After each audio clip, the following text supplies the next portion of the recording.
Hey, it's Jack Noke, Jack in the Attic.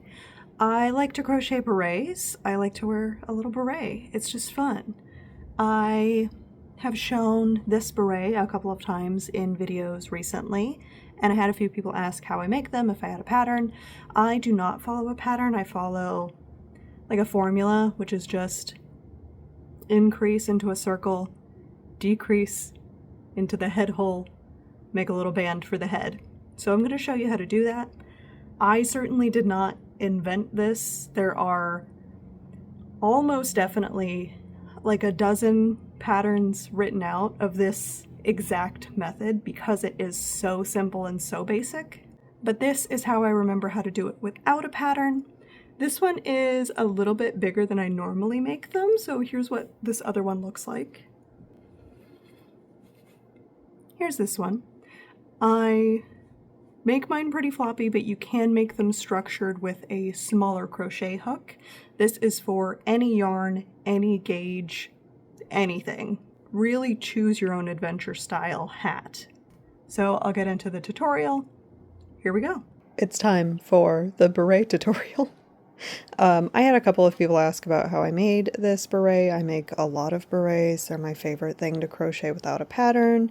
So this is going to be a sort of quick and dirty tutorial, completely off the dome, no planning.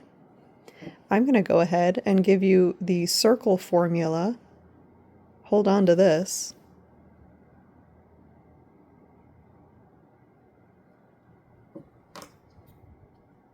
Let's start. So cool thing about this is you can make it with any yarn, any gauge.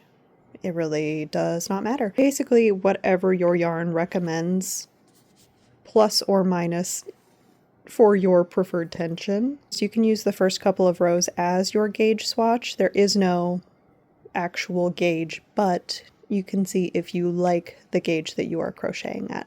That's what's important. So this starts with a magic circle and then it's all double crochets from there. There's increasing and decreasing, but that is it. I will probably do a single crochet in the back loop rib band. This one I knit. I will show you how to crochet it. So starting with a magic circle, I have now been knitting long enough that I want to call it a magic loop, whatever you call it. I'm going to do a couple of examples of the magic circle. I know people can make them multiple ways, but this is just how I do it. I have the tail end across the palm side of my fingers. I go around my first two fingers and make an X. I kind of hold the working end with my pinky. So I have the X, the tail I'm holding with my thumb, the working end I'm holding with my pinky. I'm going to go under this leg and grab this leg. I'm going to twist. So I now have kind of a loop on the hook. Sorry, my wrist popped. I'm going to grab the working end again and pull it through the loop on my hook.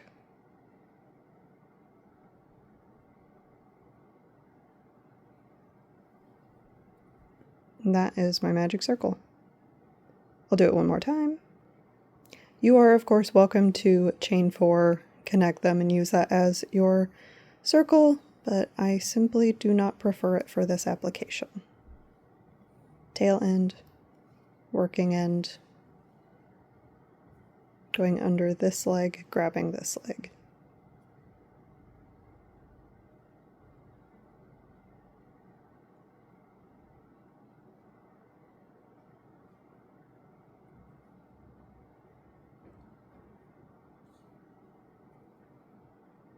Okay, magic circle. So this is the first chain. You can either chain 3 and count that as your first double crochet, or chain 2 and pretend it is not there. I prefer to chain 2 and pretend it is not there. So I'm going to double crochet 12 into this circle.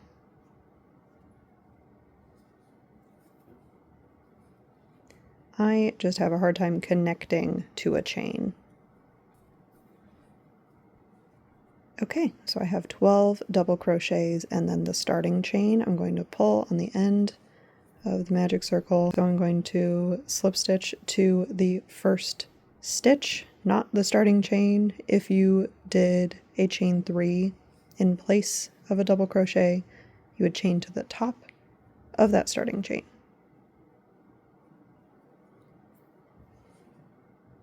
So now we have our first little circle. So the formula is always going to be the number of the row minus 2 stitches in between your increases, if that makes any sense. So this is row 1, there's nothing to do there, it's just the 12 double crochets. Row 2 is all increases because 2 minus 2, 0, so 0 single stitches in between your increases. To say that in a way that makes more sense, we're going to do either a starting chain or chain 3 as a double crochet, and double crochet twice into each stitch, so you end up with 24 stitches total. So we're going to increase in every stitch. 2 double crochet in the first, 2 double crochet in the second, and just keep going around the circle until you get back to the beginning.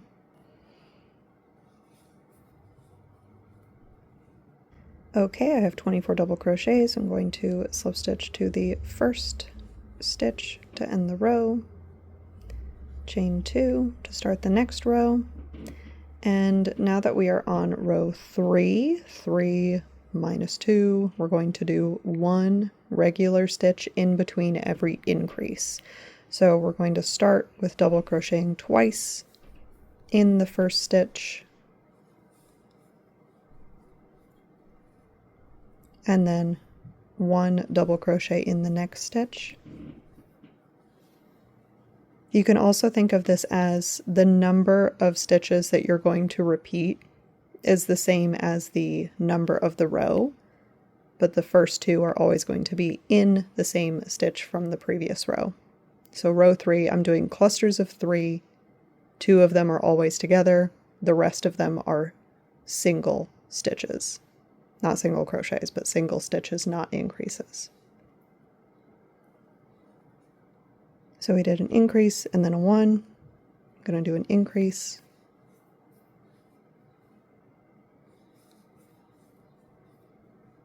And then 1. Then an increase.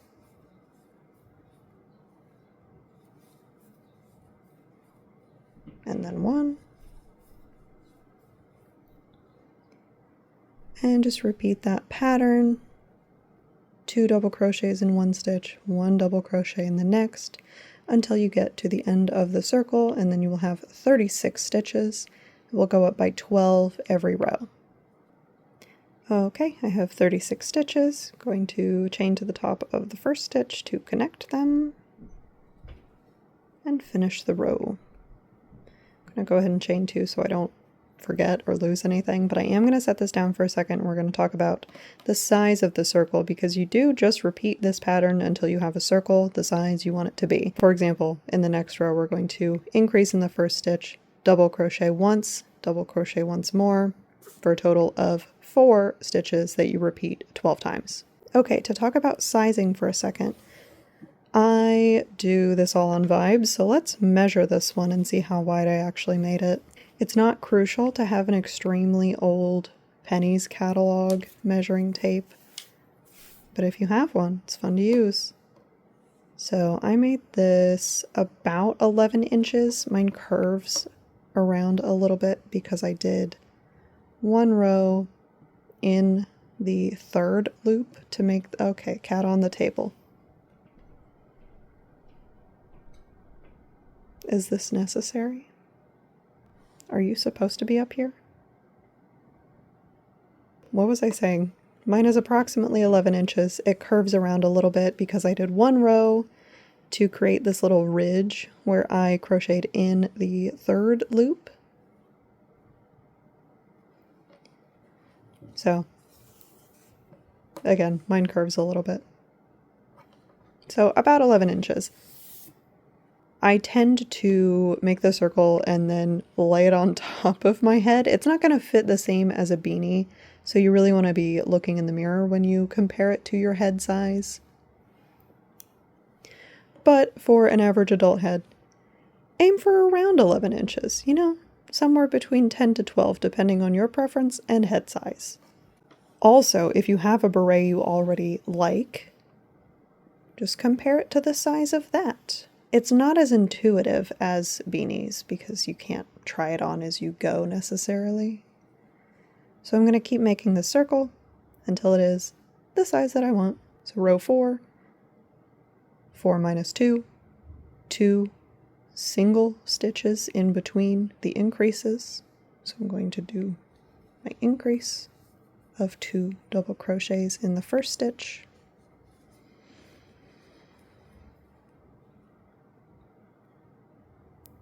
a double crochet in the next stitch, and a double crochet in the next stitch.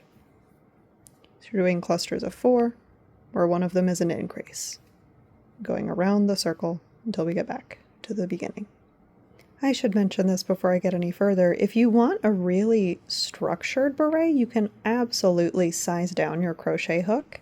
I prefer a big floppy hat because it's always 2010 in my heart, but I know that's not for everyone. You would simply do more rows with a smaller hook. And back at the beginning, I'm going to keep crocheting this circle and come back when I have it the size I want. Keep an eye on your stitch count. It should always be the row number times 12. So row 4, you should have 48 stitches. I will see you in a moment. Okay, I'm back with a circle. Here's where we're at. Mine is about exactly 11 inches. I am going to put this on my head and show you what we're looking for. Okay, this is what we're looking for. This is what I mean when I say it's harder to try on than a beanie. You want it to be bigger than your head. If you put it on and it looks silly, like you're wearing a doily hat, that's approximately correct. Again, 10 to 12 inches we're looking for. It'll look like this. Okay, so the next section is going to be 1 or 2 rows of just plain double crocheting around the circle, no increases or decreases. This is where you can do a little accents, anything if you feel like it. This was made by crocheting in the 3rd loop. I can kind of show you how to do that. You can also crochet in the front or back loop only to create a similar look. You can really experiment with this row, especially because it is 1 or 2 rows. If you decide you don't like it, it's really easy to go back. I'm going to flash forward into the future for a moment. On this smaller hat, I only did 1 row on the side of no increase, no decrease. On this hat, I did 2 rows on the side, and that does increase the size of your hat. Oops, and now you can see I didn't weave the ends in before I filmed the outro. Don't tell anyone. Okay, but yes, that is important. Whether you do 1 or 2 rows on the side will impact the overall size of your hat. Okay, back to the tutorial. This is also a good time to think about which side you want to be the inside. Because I do the chain 2 instead of chain 3 and counting it as a double crochet, I do want this to be the inside. It looks a little weird, and it looks a little better on the other side, in my opinion.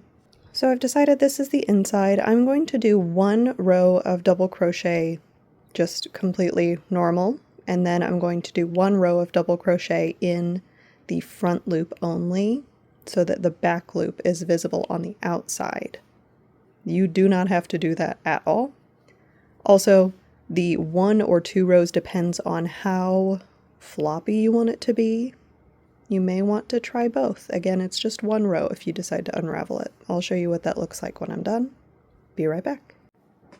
Oh, before I forget, you can also do these no increase, no decrease rows as single crochet, half double crochet. You can do a double crochet and then a chain and skip a stitch. Truly whatever you want on these 2 rows. You can do a slip stitch, doesn't matter. Okay, bye. I did my first row of plain double crochets. I'm working on my second row right now. You can see I'm working in the back loop only. Not back loop, front loop. Why do I keep saying back loop? It is the back to me because this is the back of the project. Not important. Anyway, so you can kind of see it's creating a little bit of a ridge. So I'm doing the little ridge just by crocheting in the front loop only. You can also do this by crocheting in this third loop. It is right here below the top V of the stitches. You can crochet in that loop so that the top V turns completely sideways and you can see it from the side. I would have to commit to this being the outside of the hat, which I don't necessarily want to do because that back loop is on the back. The third loop is on the back. To crochet into the third loop, you're going to do the same double crochet you always do, but instead of going under that top V, you're going to go around the back and under, focus, that third loop. And then double crochet as normal. So you'll see instead of going under this top V, we're going under that third loop in the back. Lost all my stitches there. You can also kind of roll down your top row just to be able to see that third loop a little bit better.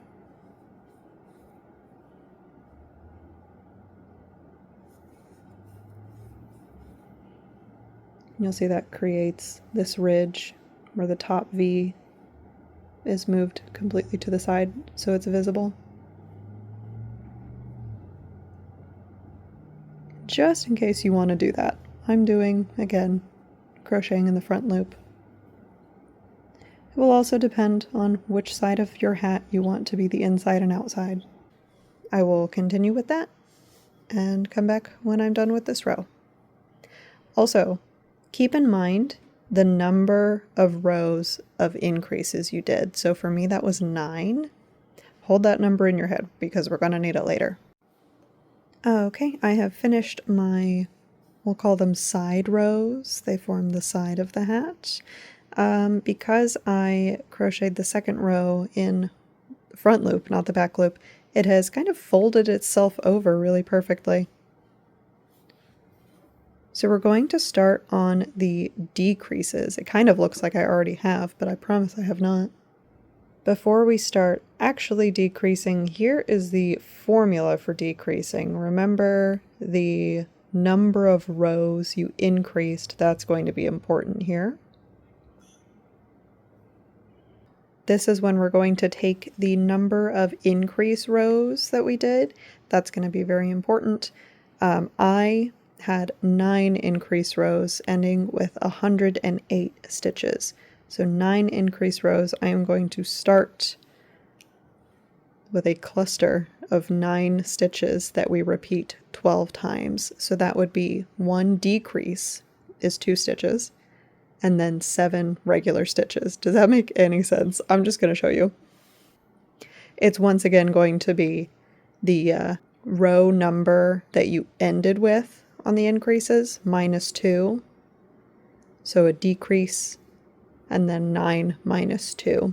If you ended on 10 rows, you're going to do a decrease and then 8 regular stitches. 11 rows, you'll do a decrease and 9 regular stitches. You get it. So to start this row, I'm going to chain 2 again, and we're going to double crochet together the first 2 stitches. I'm going to yarn over, pull up a loop, yarn over, pull through 2. Going to yarn over again, go through the second stitch, pull up a loop, yarn over, pull through 2, yarn over, pull through 3. So you're starting a double crochet and then starting another double crochet and then finishing them together. I will do that again a little bit closer.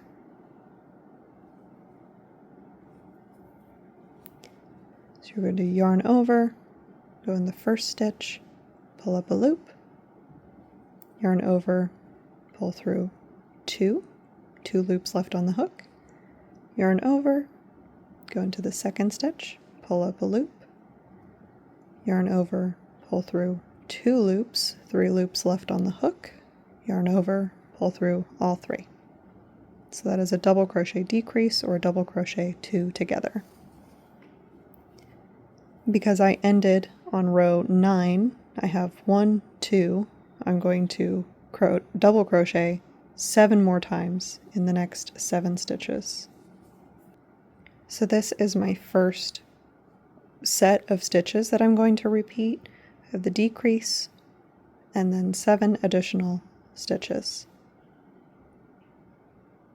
I'm going to continue by decreasing and then double crocheting 7 times until I get to the beginning of the round. I have finished my first decrease round. I am now going to slip stitch to the first stitch and proceed with the second decrease round. So you can kind of see what's happening.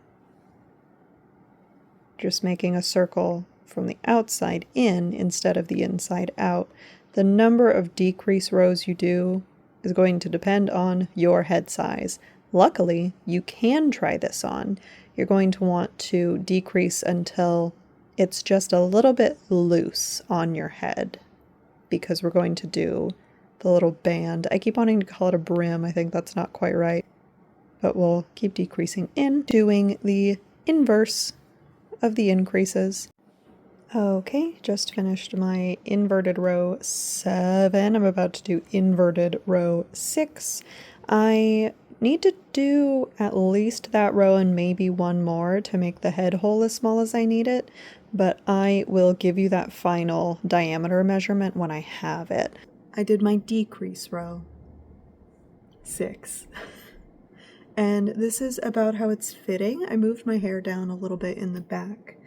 So it is still pretty loose, but because I'm going to do a back loop rib band around the inside, it should be fine. I would opt for a little bit larger than you need rather than going too small, because the ribbing on the band is going to make it a little tighter. And with that in mind, the diameter of my head hole is just about 7.5 inches. I like to wear mine on the back of my head, so it needs to be a little bit wider than if I was wearing it directly on top of my head. So I'm going to move on to the ribbing. If you have ever done crochet ribbing, it will be exactly like that. Just go for it. If you haven't, I will show you how to do that here. Okay, the cat is crunching and someone started the washing machine, yet we persevere. Anyway, before I start doing ribbing, please know that is not your only option. If the head hole fits your head perfectly, you can just crochet a couple rows of whatever stitch you want with no increases or decreases, and that will work perfectly fine. You can do multiple rows of any stitch, no increases or decreases, as wide as you want it, but doubled, and then fold it over, sew it together on the inside, and then put elastic in that channel. That's a good way to do it. I'm going to do the ribbing just because I think that is the most common, most popular option. I did turn my hat right side out, so I am now crocheting on the outside. And so we're going to start with chaining as long as we want the ribbing to be, and a turning chain. So I think I'm going to do 6 stitches.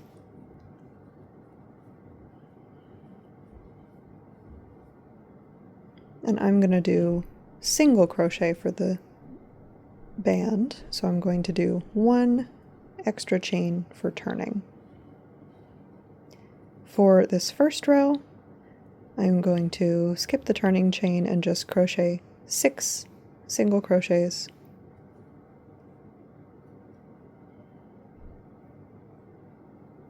That's hard to do far away. Here we go. I am now going to slip stitch in the first stitch at the bottom and the second stitch right next to it. I'm then going to flip this over, and in the back loop only, I'm going to crochet another 6.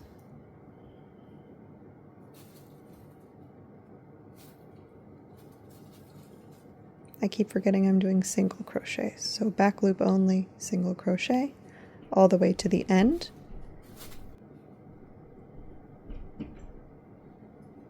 Okay, so we crocheted in the back loop only, down all 6 stitches. I'm going to chain 1 to turn. I'm going to single crochet in the back loop only of these 6 stitches.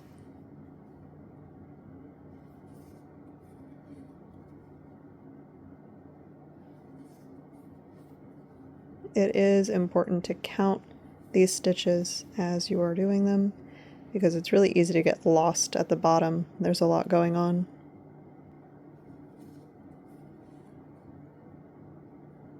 So here are my 6 stitches. I'm then going to look at the body of the work, which is perpendicular to what we were just working. Find the next stitch that hasn't been worked into. We're going to slip stitch into that and slip stitch into the next stitch right next to it. And when we turn, we're going to skip those 2 slip stitches. That's really important, and I should have been clearer about that. So skip those 2 and then work into the back loop of the 6 stitches all the way to the end. There we go. That is what it looks like on the inside. You can see where we slipped into the stitches of the body. But importantly, you cannot see that on the outside. So I'm going to keep crocheting this ribbing until we get to the end, and then we will slip stitch the ends together on the inside. And then we'll weave in our ends and be done. The band is done. I'm all the way back around to the end. I'm going to fold these together with the outside touching. So on the inside of the hat, I'm going to line these up and just slip stitch them together. I'm trying to go through the bottom of the original chain and the back loop of the end of the band. But this is going to be on the inside, so if it's not exact, don't worry about it. I'm just trying to line it up as neatly as possible.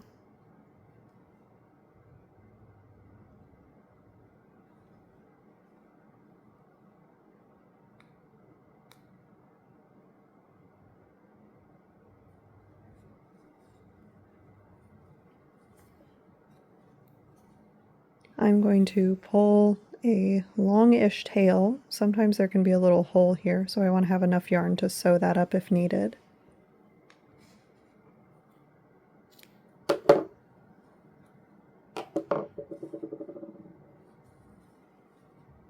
I may not have needed that much yarn. That's okay. I'm going to weave in this end. I'm going to weave in this end. It is important to pull this yarn relatively tight to close up that hole. And then we are done. I'm very much losing the light, but we are done. That is our easy peasy crochet beret. Because mine is big and floppy, it does not stand up in the front.